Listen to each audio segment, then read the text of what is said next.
एक एक लाडू वाढत गेला आणि ताट भरत गेलं आणि अगदी सोप्या पद्धतीने गुड पोह्याचे लाडू तयार झाले.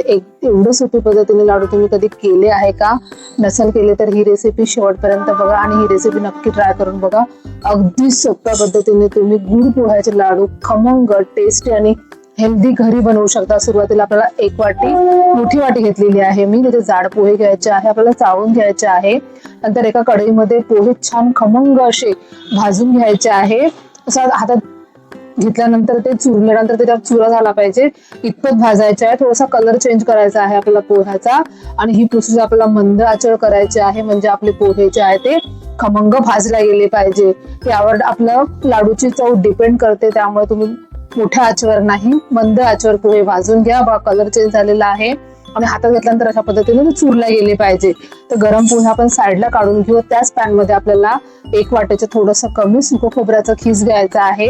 तर हे खीस तुम्ही घरी खिसून घ्या, बाहेरून दुकानाचं आणू नका. घरच्या खोबऱ्याचं टेस्ट एकदम वेगळी आणि छान असते. याला पण आपल्याला मंद आचेवर लाल कलर चेंज होईपर्यंत भाजून घ्यायचा आहे, खमंग भाजायचा आहे. आता थोडंसं भाजलं गेलं त्यामध्येच आपण अर्धी वाटी शेंगदाण्याचा कूट घालूया. याला पण छान आपण लाल होईपर्यंत भाजून घेऊया. अगदी सोप्या पद्धतीने खमंग आणि टेस्टी लाडू आपण बनवू शकतो.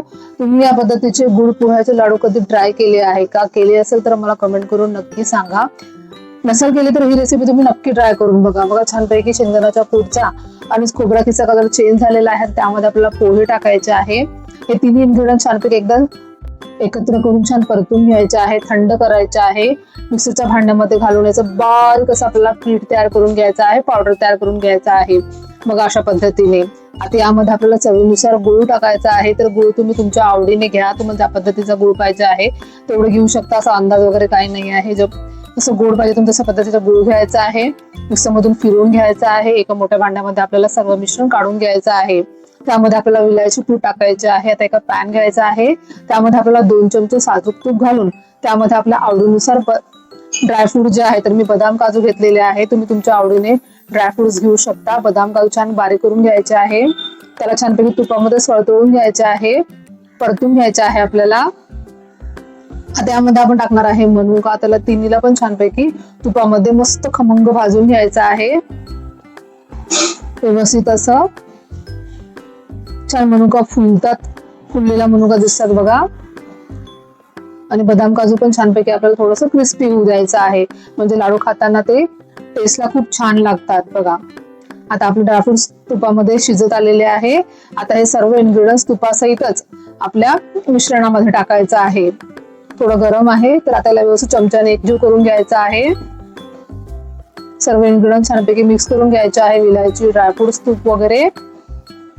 थोडं थंड झालं का मग हाताने त्याला व्यवस्थित मिक्स करून घ्यायचे आहे आणि आपल्या आवडीप्रमाणे शेपप्रमाणे आपल्याला लाडू जे आहे ते वळून घ्यायचे आहे. तर मी छोटे छोटे लाडू बनवले होते. मस्त खमंग असे लाडू तयार होतात बघा. मिश्रणच तुम्हाला कलरून समजलं असेल कितपत खमंग झालेला आहे.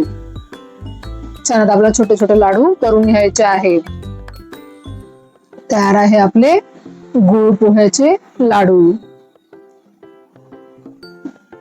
अशा पद्धतीने माझे बाकीचे सर्व लाडू मी तयार करून घेतले होते.